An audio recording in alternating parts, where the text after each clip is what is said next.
Good morning students. આજે આપણે ધોરણ 10 વિષય ઇંગ્લિશમાં black unit number 19 not me હું નથી તેનો અભ્યાસ કરીશું. Page number 24.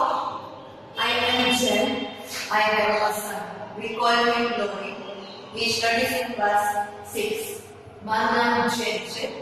મારે એક દીકરો છે. તેનું નામ ગ્લોરી છે. તે છઠ્ઠા ધોરણમાં અભ્યાસ કરે છે. One day Glory returned from school. He opened the door with a key, threw his cap on the floor and shouted in harsh voice, "Is there anybody around?" એક દિવસ ગ્લોરી છે સ્કૂલમાંથી પાછો આવે છે. એકદમ લાલ મારીને દરવાજો ખોલે છે. પોતાની ટોપી જમીન પર ફેંકી અને ખૂબ જ મોટા અવાજે કહે છે કે શું આસપાસ કોઈ વ્યક્તિ છે કે નહીં. At lunch he spoke rudely with his father and spilled milk. લંચના સમયે એ પોતાના પિતા સાથે ખૂબ જ કઠોરતાથી વાત કરે છે અને દૂધ પણ ઢોળી નાખે છે. સ્પીડ એટલે ઢોળી નાખે. How was school today? I asked him. મેં પૂછ્યું કે આજે સ્કૂલમાં કેવો દિવસ રહ્યો? All right, he said. બરાબર, એણે કહ્યું. Did you learn anything? His father asked me. તેના પિતાએ પૂછ્યું કે તું કંઈ નવું શીખ્યો? Nothing. The teacher scolded a boy and went to stand in a corner. Finally, શિક્ષક એક વિદ્યાર્થીને સ્કોલ્ડ એટલે ઠપકો આપ્યો અને તેને ખૂણામાં ઊભો રાખ્યો. The next day, Glory remarked at lunch. Well, Charles was better again today. With a strange smile, he added, "Today he hit the teacher."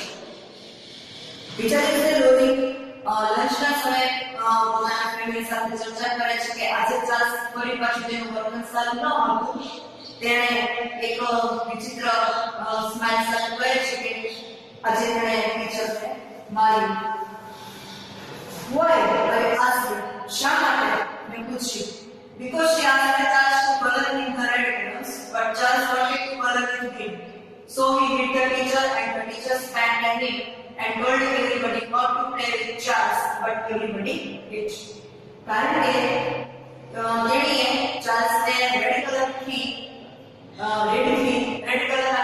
ચિત્રમાં રંગવાનું કહ્યું પણ એ છે ગ્રીન કલરનો યુઝ કરવામાં આવ્યો હતો અને ટીચરે તેથી તેણે ટીચરને માર્યું અને ટીચરે તેને પનિશ કર્યો કે આજે કોઈ સ્ટુડન્ટ છે એ ચાર્લ્સ સાથે રમશે નહીં પણ બધા જ રમ્યા.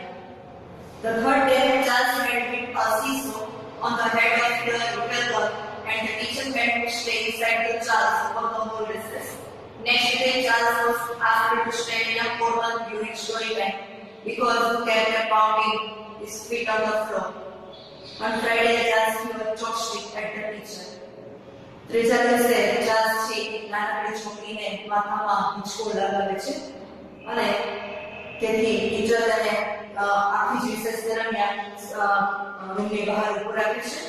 બીજા દિવસે ચાર્લ્સને જ્યારે ટીચર સ્ટોરી ટાઈમ વાર્તા પૂછી રહ્યા હોય છે ત્યારે ચાર્લ્સ છે પગથી અવાજ કરતો હોય છે અને શુક્રવારે ચાર્લ્સ ફરી પાછું ટીચરને ચોપસ્ટિકથી મારે છે.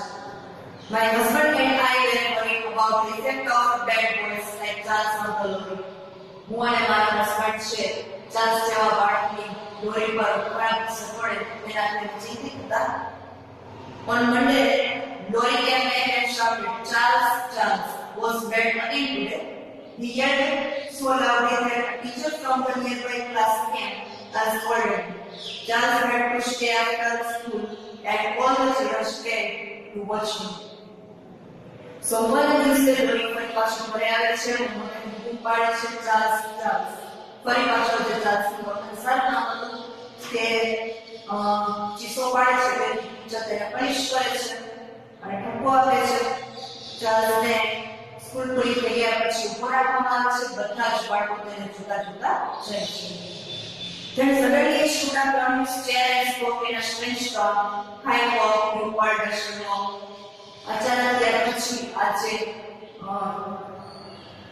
શું કહે છે લોરી છે એ પોતાની ખુશી પરથી ઉભો થાય છે અને મને કહે છે કે હાઈ પોપ તમે જૂના મોપ એટલે કે પોતા જેવા લાગુ છો. What does this Charles look like? As for my husband, he is bigger than me. He does not have an eraser and he never wears a jacket. Came the answer. What are they going to do about Charles? Lori's mother asked him. Lori said, throw him out of school, I guess. હવે આ ચાર્લ્સનો દેખાવ કેવો છે? મારા husband પૂછે છે તો કહે છે કે એ મારા કરતા થોડો મોટો છે, તેના પાસે એરપોર્ટ ઇરેઝર હોતું નથી અને પોતે જેકેટ પણ પહેરતો નથી. અને તો જવાબ આપે છે કે what are they going to do about Charles? ચાર્લ્સનું શું કરવું છે? લોરીના પિતા પૂછે છે તો લોરી જવાબ આપે છે કે તેને સ્કૂલમાંથી કાઢી મૂકવો છે. You mean that bad boy? તમારો અર્થ છે કે ખરાબ છોકરા. During the third and fourth weeks, Charles needed to be changing. Lori reported at lunch. Charles was good there today that the teacher gave him an apple. હવે ટીચરે જોવા પ્રક્રિયા દરમિયાન ચાર્લ્સ છે એ થોડા એના વર્તનમાં બદલાવ જોવા મળે છે અને આજે ટીચર તેનાથી ખુશ થઈ જાય ત્યારે એક એપલ આપે છે. And what I could not believe and my husband added, શું અમને આશ્ચર્ય થયું. You mean that bad boy? તારો અર્થ છે કે જે bad boy હતી ને? Yes, Charles, Lori said. He gave the crayons around the floor. We picked up the books afterwards and the teacher said it was one help. The teacher પડે છે તો સાથી અને ટીચર કહેતા કે તેનો મદદનીશ છે. I asked my husband, can this be true?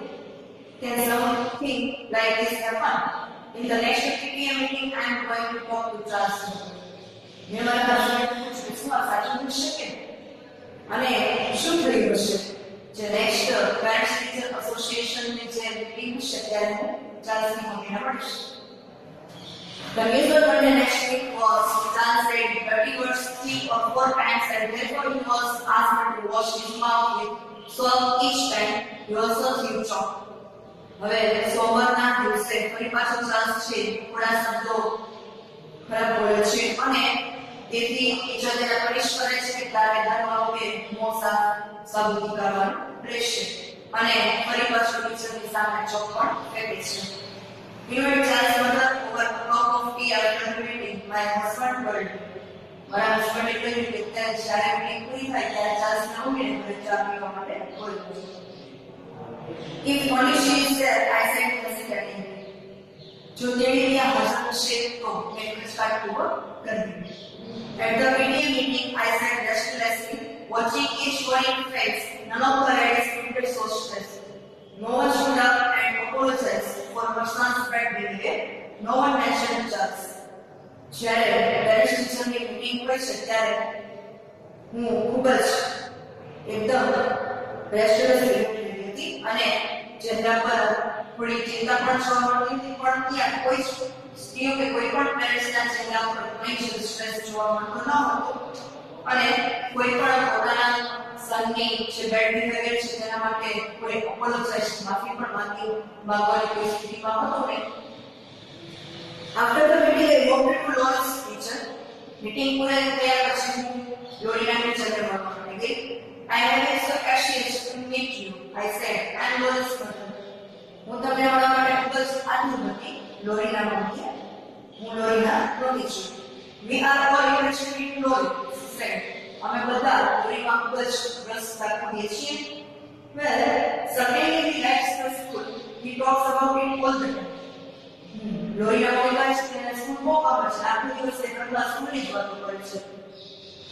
We had a little bit trouble for 2-3 weeks or so, but he has a fine little helper. With some excuses, of course, she said pleasantly. અમને બે ત્રણ અઠવાડિયાથી થોડીક મુશ્કેલી છે તેના આધારમાં અભ્યાસ કરતો જે ચાર્લ્સ નાનો છોકરો છે કંઈ એનું વર્તન સારું નથી પણ શું કહે છે લોરી usually adjusts with very quickly. I know he is my son, but we are going about Charles' influences on the other students. I directly put the point.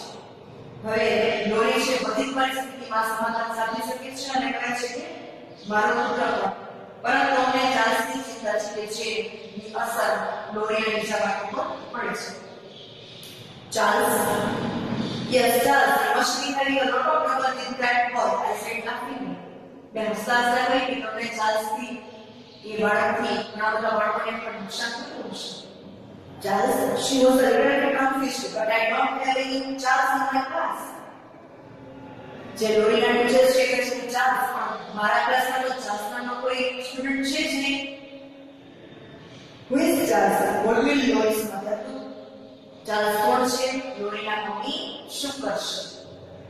તો સ્ટુડન્ટ આજે આપણે unit number 19 note me complete કર્યું છે. તમે ફરી પાછું તેનો અભ્યાસ કરજો અને સૌથી મોટી વાત એક્સરસાઇઝ કમ્પ્લીટ કરવાની રહેશે.